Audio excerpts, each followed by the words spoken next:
آپ کو آگاہ کریں، ناردرن بائی پاس کی مویشی منڈی شہریوں کے لیے دوسرا مسکن بن گئی۔ عوام ٹوکن کرا کر جانور بک کرنے لگ گئے۔ ترجمان مویشی منڈی کا کہنا ہے شہری اور ان کا خریدا ہوا جانور دونوں ہی کیٹل منڈی میں محفوظ ہیں۔ انتظامیہ کا کہنا ہے شہری یہاں آتے ہیں، جانور پسند کر کے ٹوکن کرا جاتے ہیں۔ ترجمان یاور رضا چاولہ نے کہا ڈیجیٹل کیٹل منڈی میں ہر بیوپاری کی اپنی شناخت موجود ہے۔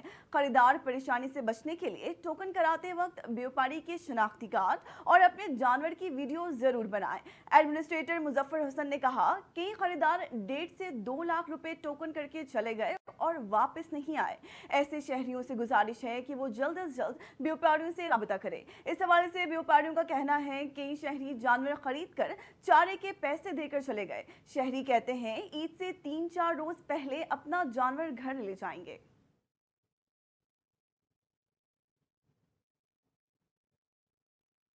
اسٹوڈیو سے فی الوقت اتنا ہی۔ مزید خبروں اور اپڈیٹس کے لیے دیکھتے رہیے اردو نیوز نیٹ ورک۔